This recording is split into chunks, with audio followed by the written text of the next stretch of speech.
තෙරුවන් සරණයි සුබෝදෑසනක් වේවා පුතේ. මට වොයිස් එකක් දාගන්න බැරි වුණා. අපි දේවදරුවෙක්ගේ අහනක් විවෘත කරන්න ගියා. ඉතින් මේ දරුවා ඊටාම හොඳ කාරුණික දරුවෙක්. සුන්දර පළාතක්. මෙම දරුවා පිහිටි ප්‍රදේශය පිහිටි ගම ඊටාම සුන්දරයි වගේම මේ වරමත් සුන්දරයි.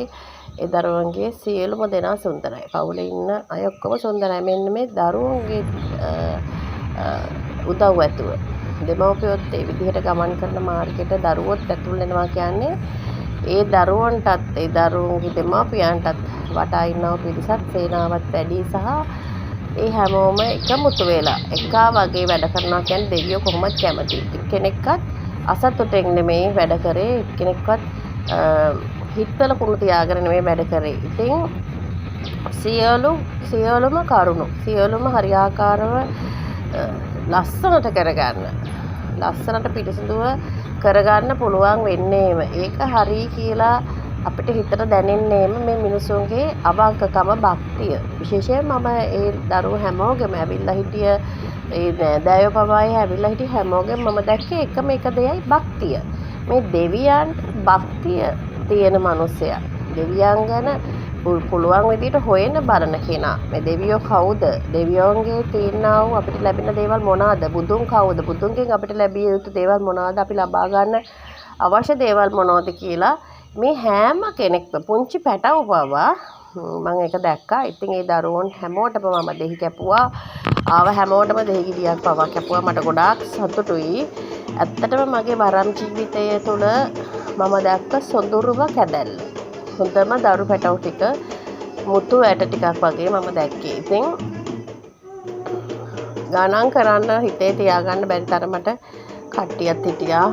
මේ අය කිසිම මත්ද්‍රව්‍යයක්වත් පාවිච්චි කරලා නැහැ. සිගරට් එකක්වත් පාවිච්චි කරලා නැහැ කියන තරමට මටම 100% විශ්වාස තියාගෙන මේ වැඩේ හරියට මට කරන්න පුළුවන් වුණා සහ මට ඒක අභියෝගාත්මකව මට කියන්න පුළුවන්. හේතුව වැඩක් වුණාද නැද්ද? වැඩේ භාගයට වුණේද නැද්ද කියලා කියන්න පුළුවන් එකම කෙනා තමයි ගුරුන් වහන්සේ. ඉතින් මේ ගුරුන් වහන්සේගේ හිත සතුටු කරනවා කියන එකත් ලේසි පාසු නෑ. ගුරුන් වහන්සේ සතුටු වෙනවා කියන එකත් ලේසි පාසු නෑ. මොකද කෑමෙන් බීමෙන් මුදල් වලින් නෙමෙයි සතුටු වෙන්නේ ගුරුන් වහන්සේ කෙනෙක්. හොඳ ගුරුන් වහන්සේ කෙනෙක්.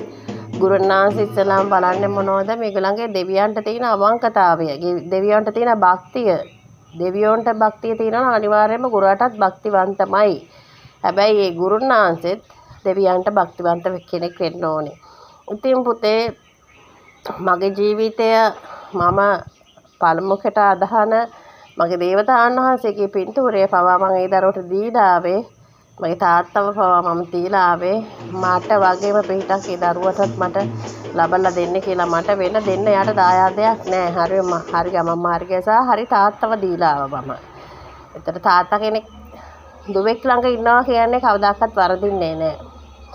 විශේෂයෙන්ම අවංක දරුවෙක් ළඟ, ප්‍රසන්න දරුවෙක් ළඟ කවදාකවත් මට තාත්තව දීලා එන්න මම දෙපාරක් හිතන්න ඕනේ නැහැ කියන එක මම හිත හදාගෙන හිත ශක්තිමත් කරගෙන මම එදා මෙදා තුර බඳපු පිටව මගේ අප්පච්චිව මම තියලා ආවා. එයාට පූජාසනය මත. ඉතින් මෙන්න මේ දරුවාගේ වරම් මාලාව ගැන මම කතා කරොත් මේ දරුවාට එන්නේ හොඳ ඥාති වරමක්. මේ ඥාතියා කිසිම විදිහක ඕප නැති හොඳ ධර්මානුකූල ඥාතියෙක්. මේ ඥාතියා කැමති නෑ කාගවත් පිටපස්ස ගිහිල්ලා මේ වරම අරගෙන ඒ කියන්නේ කාගවත් පිටපස්සේ ගිහිල්ලා මේ පස්සපස්ස ගිහිල්ලා දෙයක් දැනගන්න තියන්නේ නැති ඥාති දේවතාවුන් වහන්සේ කෙනෙක්. ඉතින් මෙයාට දෙවල විවෘත කර ගැනීම තමයි ගොඩක්ම තිබ්බේ. අත්‍යවශ්‍ය කාරණා දැනගන්න තමයි ගොඩක් තිබ්බේ. ඉතින් කියන්න තියෙන මේ දරුවව මේ දේවතාවුන් වහන්සේ හරියට බලා ගන්නවා කියලා. මොකද මෙයාට තියෙන්නේ දැඩිමුණ්ඩ දේවතාව යටතේ එන වරමාලාව පාර්වතී අම්මා යටතේ ඉන්නා වූ භගවතී අම්මා යටතේ ඉන්නා වූ වරමාලාවක්. එතකොට මෙයා වැඳ පත්තිනි අම්මට වඳින ගමන් ඉඳපු දරුවෙක් දැඩිමුණ්ඩ දෙවියෝ ළඟට එයාට යන්න අවසර තියෙනවා. එතකොට මේවා ශක්ති මේ වරම් වල ශක්ති ප්‍රබලයක් විදිහට තමයි මම දකින්නේ. නිකරුණේ බොරුවට විලාප ගහගෙන කෑ ගහගෙන ඔළුව කරකෝගෙන විනාශ කරගෙන එන්නේ නැති ලස්සන වරම් මාලාවක්. ඉතින් මෙයාට මුලින්ම මෙයා වැදම පිඳපු පුරුදු වෙච්ච හැටියට ඒ ආකාරයෙන් වැඳලා අලුත් දේවාලය තුල අලුත් යහන මත කරන වත පිළිවෙත මම ඔක්කොම එයාට කියලා දීලා ආවා. කොහොමද මේක කරන්නේ, කොහොමද මේක පටන් ගන්නෙ, කොහොමද ඒක ඉවර කරගත්තේ උත්තේ කියලා. කෙනෙක් ආවහම අපි වටපිටාව සකස් වෙන විදිහට අපි ඒ දේ කරගෙන යා යුතුමයි. ඉතින් දරුවගේ ස්වාමි පුරුෂයාටත් ඒ විදිහම හොඳ පරම ශක්තියක් තියෙනවා. බලන්න, ස්වාමි පුරුෂයා දේවාල මන්දිරය හදන්නේ ස්වාමි පුරුෂයා. තම බිරිඳට හැමදේම කරලා දෙන්න ස්වාමි පුරුෂයා නම් ඒ දරුවෝ දෙදෙනා නම් එතන දෙවියෝ රකින්න තැනක් තියෙනව නේද?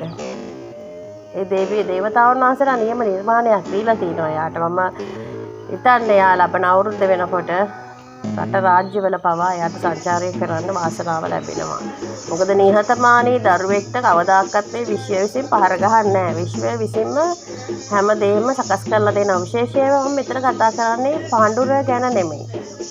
මම මෙච්චර මේ කතා කරන්නේ ගොඩක් අය හිතන ඇති මෙයාට ලොකු පාණ්ඩුරක් වෙනන් අරගෙන මෙයා හොඳට වැඩේ දීලා ඇති කියලා. එහෙමනේ ගොඩක් අය අපේ ඉන්න අය හිතන්නේ. එහෙම නෙමෙයි. මම ගොඩාක් බලන්නේ මිනිස්යාගේ පිරිසිදු හදවත දිහා.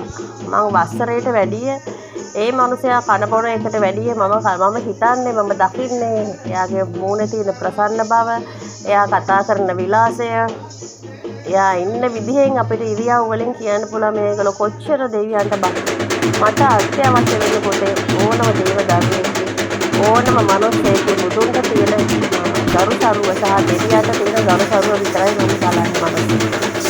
ඒ මිනිස්සයා බුදුන්ට ගරුසරු නම්, දෙවියන්ට ගරුසරු නම්, ඉතින් ආයි තව කෙනෙක් ගැන තව දෙයක් ගැන මනුස්සයන්ගේ අපි හොයන්න ඕනේ නෑ.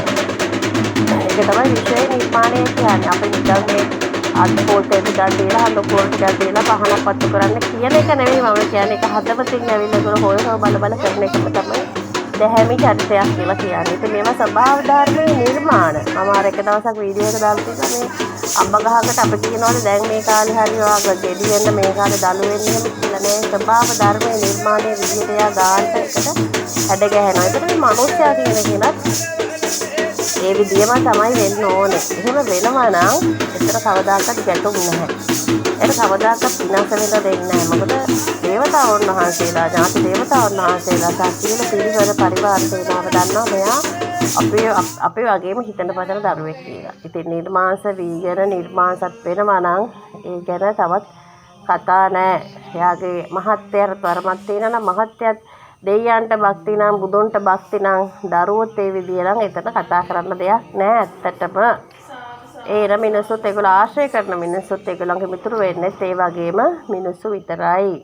ඉතින් ඔන්න ඕක දැනගත්තොත් අපි හැමෝම සුන්දරයි නේද? අපිට ගැළපෙන්නේ නැහැ කියන්නෙම අභක්තික හින්දා. ගැතිකමක් නැහැ. දේව ගැතියා කියන්නේ දෙයයන්ට ගැති කරන කෙනා. දෙයියොත් එක්ක ඉන්න කෙනා. නේ? ගැතිකම් කරනවා කියන කතාව ඔයගොල්ලෝ අහලා තියෙන්නේ මේ තේරුම. ඉතින් පුතේ මම කියන්නේ දේවාලයක් කරනවා නම් ඉස්සලාම අපි බුදු පහරෙන් පටන් ගන්න ඕනේ. ඊට පස්සේ දෙවියෝ වඳින්න තියන්න ඕනේ. ඉතින් මෙන්න මේ පොඩි කෙටි පරිවිඩයක් දැම්ම මේක මට ගොඩාක් සතුටු හින්දා මේ සතුට හැමෝටම තියෙන්න ඕනේ කියන තැන තමයි මම ඉන්නේ. ඉතින් ඒක નિરાයාසයෙන්ම මම කිව්ව යුතු දෙයක්. හේතුව මේ දැඩිමුණ්ඩ වරම් තියන අය, දැඩිමුණ්ඩ දෙවියන්ගේ ආකර්ෂණය තියෙන්නේ මහ විශාල වාසනාවන්ත පින්වන්ත දරුවන්ට. ඉතින් දැඩිමුණ්ඩ දෙවියෝ බුදුහාමුදුරන්ට කොච්චර කැමතිද කියනවා නම් ඕගොල්ලෝ ඒව හොයලා බලන්න. බුදුහාමුදුරන්ට කැමති කියලා නම් අනිවාර්යයෙන්ම එයාට දෙවියෙක් පිට වෙනවාමයි. දෙවියන්ගේ ආකර්ෂණය ලැබෙනවාමයි. නිකන් පිටුපස ගිහිලා දෙවියෝ හිතරක් හෙව්වට වැඩක් වෙන්නේ. ඉතින් මම කියන්න පුතේ වැඩක් කරනවා නම් හරියට වැඩේ කරන්න, පිරිසිදු වැඩේ කරන්න, ආශ්‍රය කරන, රෙන්ගතුකම් කරන ඉන්න මිනිස්සුත් පුළුවන් තරම් හොඳ මාර්ගයකට ගන්න බලන්න. හැමෝටම යහපත දෙන්න. අද හොඳ දවසක්, අද සුබ දවසක්. ඉතින් අපේ ජීවිතය කටුක දේවල් නිමාගෙන හොඳ ගමන් මාර්ගයට යන්න කියලා මම ඔයගලන්ට කියනවා පුතේ. එහෙනම් තෙරුවන් සරණයි. සුබ